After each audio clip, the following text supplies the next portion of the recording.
pourrais avoir un autre bouteille de bière et je pense qu'elle prendra la même. Et si possible, je m'irai voir ton chef cuisinier.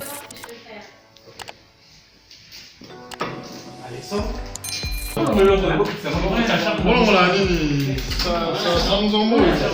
J'ai passé 27 ans dans une famille qui n'est peut-être pas la mienne.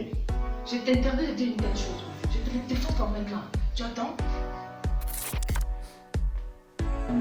Ben, en fait, pour moi, les conditions de travail, moi, ça m'a pas vraiment dérangé parce que c'était genre la première fois que je tourne, au fait.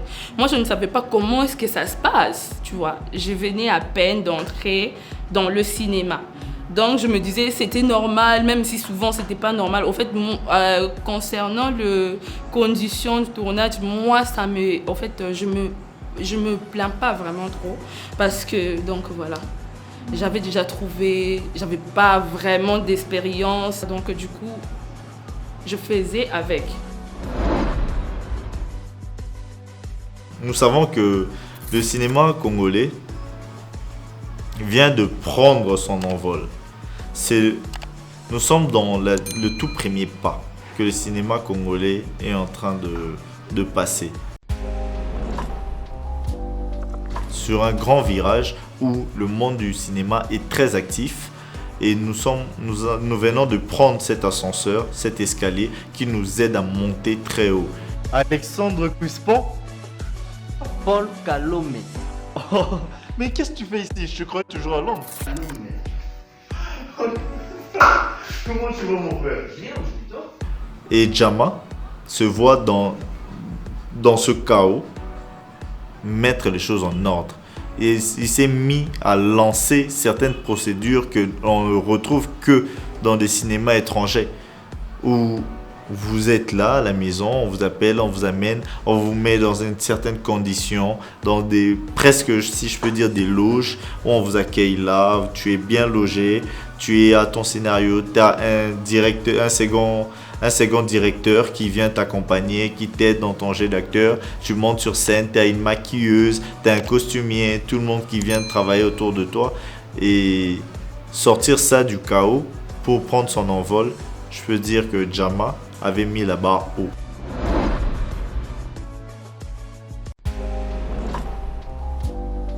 Les conditions étaient bonnes quand même parce qu'on avait une maquilleuse, on avait une costumière, on mangeait le matin, on mangeait à midi, donc on avait le lunch, comme on le dit en anglais, donc ça se passait bien.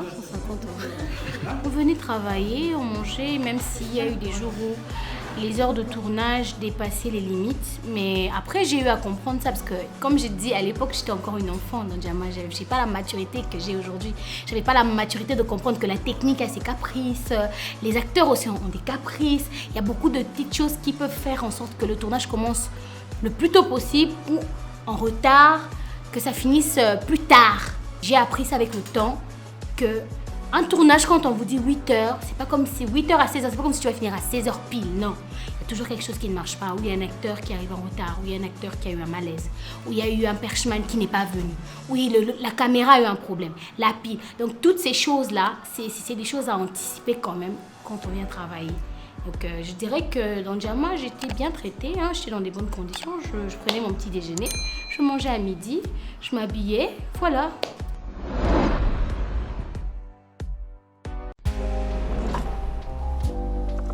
Déjà par rapport aux conditions de travail, j'ai eu, comme je l'ai souligné ici tout à l'heure, j'ai eu à participer dans 2 séries, dans un film où j'étais juste figurant, une série dans laquelle j'ai eu à être comme acteur, et puis à un moment par rapport à beaucoup d'engagements que j'avais, j'ai dû laisser tomber pour me concentrer à autre chose, c'était Mavon Jama et tout ça.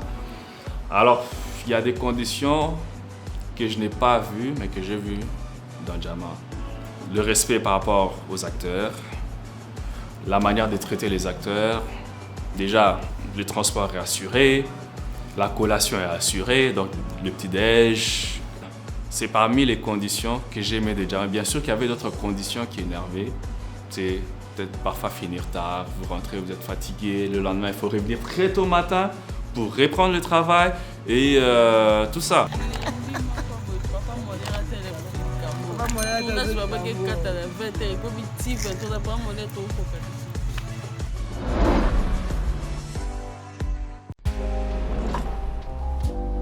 La production de Jama, c'est une production qui...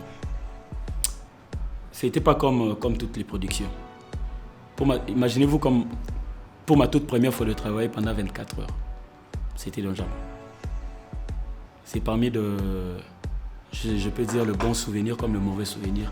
C'est justement l'image, ça fait vraiment qu'elle est mal, ça fait comme si elle est mal maquillée. 1 minute 29. C'est choquant là-bas. C'est là, on dit qu'on va étalonner, ça sera encore. Regarde. Ça va étalonner, En passant, j'ai entendu l'équipe de la production en train de se disputer pour se dire que non, c'était Daniel toujours qui courait derrière l'argent. Attendez, nous perdons $700 par jour dans cet hôtel. Nous devons travailler, vous voyez. Il était en train de nous motiver en ces termes-là. Donc, c'est beaucoup d'argent qui sortait. Bien, vous savez pas ce que je suis en train de faire. Soit vous savez ce que vous voulez ou pas. Donc, vous comprenez que les esprits étaient déjà déconnectés. On a travaillé pendant 24 heures. Pourquoi? Parce que l'hôtel... On devait libérer l'hôtel.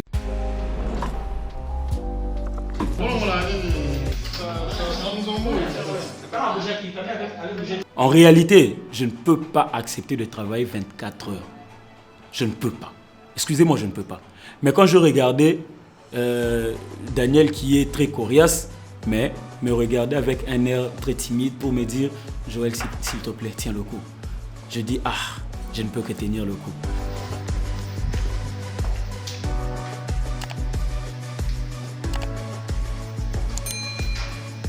Ok. Ça tourne, silence.